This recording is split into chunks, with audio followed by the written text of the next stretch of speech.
नमस्कार, मैं doctor Jaya Sharma, director of Rajmata hospital and Noble IVF, gynaecologist by profession. आज हम डिस्कस करेंगे adolescent health. Adolescent means the changing period between the childhood to adulthood. Adolescent का Latin meaning है to grow up. Adolescent means it is both in the boys and girls. Ideal age और common age is 10 years to 19 years. What is youth? Youth when they are between the 15 years to the 24 years population of young, we call as youth. What is young? Young generation. That is young generation between 10 years to 24 years. We call it as a young generation. Youth India के लिए बहुत ज़रूरी हैं, young बहुत ज़रूरी हैं, क्योंकि ये इंडिया का फ्यूचर है, पिलर है। तो इस फ्यूचर को हम कैसे ग्रो कराएंगे, कैसे हम इनको संभाल के रखेंगे और क्या क्या हमें गाइडलाइंस और क्या क्या हमें ध्यान रखना है, इसके लिए हम थोड़ा सा ध्यान देंगे।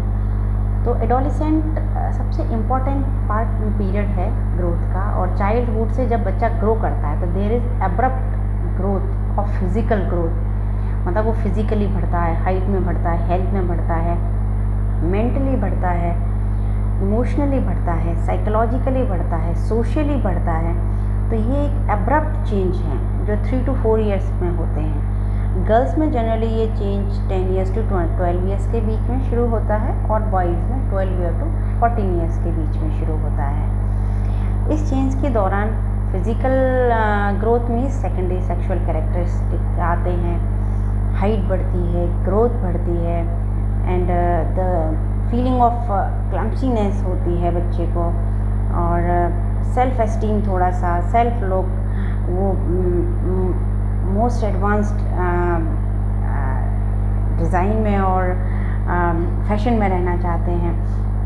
What is mental growth? Intellectual growth होती है जिसमें कि ब्रेन की न्यूरॉन्स भी बढ़ती हैं, अंडरस्टैंडिंग बढ़ती है, उनका सोशली बढ़ता है, intellectually they understand, they thought, they rebel.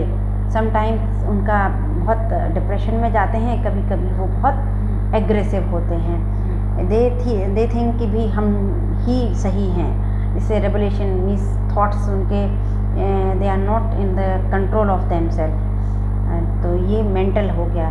Intellectual means understanding of any subject. Psychological means the perception of the sex, the attraction to opposite sex, or sexual activities, or any other psychology of regarding the any subject, or having a thinking of some new subject.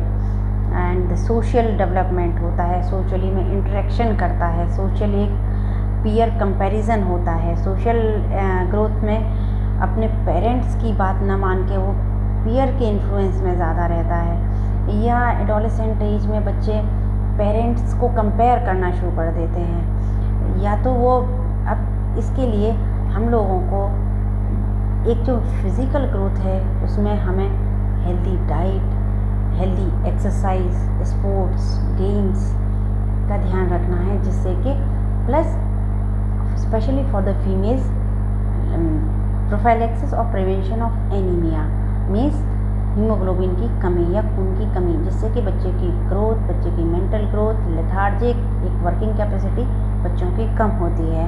तो ये हम haemoglobin check करा सकते हैं और उसके द्वारा iron rich food या आयरन सप्लीमेंट से हम इसको करेक्ट कर सकते हैं। मेंटल ग्रोथ के लिए हमें बच्चों को सही गाइडेंस, टीचर्स को चाहिए कि उनको सही कोऑपरेट करें। जब भी बच्चा सेल्फ एस्टीम में कम आ रहा है या पढ़ना नहीं चाह रहा है या सब्जेक्ट में कोई मार्क्स कम आ रहे हैं या फियर है या विड्रॉल है, तो उसको टाइमली इंटरवीन करें। सोशल ग्रोथ में हमें, because they are full of energy, they can do anything and they think logically, बहुत trustworthy. If you trust them they can do anything and they are very trustworthy, they will not violate any rules.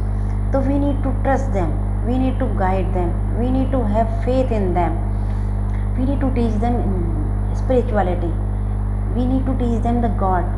By the spirituality हम लोग को faithfulness आती है, loyalty आती है, हम लोग को पीस आता है, एक दूसरे पे भरोसा करना आता है, एक दूसरे की हेल्प करना आता है। तो ये कुछ ऐसी चीज़ें हैं जो हमें विद दिस प्यूबर्टी बच्चे को सिखानी है, और किसी भी स्टेज में, क्योंकि वो that is the natural thing, they are rebelling, they are having outburst of their thoughts, they can have the negative thoughts, they can withdraw themselves, they can overreact. This is normal. We have to understand कि भाई ये सब normal growth का part है, and we should help them in their physical growth, in their social growth, in their intellectual growth, in their psychological growth. And this is a very big part of the school teaching regarding the all these things other than extracurricular activities, games, debates, extra languages, and the sexual activity education, sexual infection education, STD, मतलब sexually transmitted disease education. These all should be given in our education system, so that they should not feel this thing new or something extraordinary or this is out of the world. They should be in the way of their growth in proper direction, in proper way. So this is a duty of the society, duty of the parents, duty of the teachers, and duty of the any teaching religion services to grow our adolescent in a perfect, in a beautiful, in a idealistic manner, to improve this nation, to have this beautiful society, to have a harmonious society, to have an intellectual and highly developed and healthy society for us. Thank you.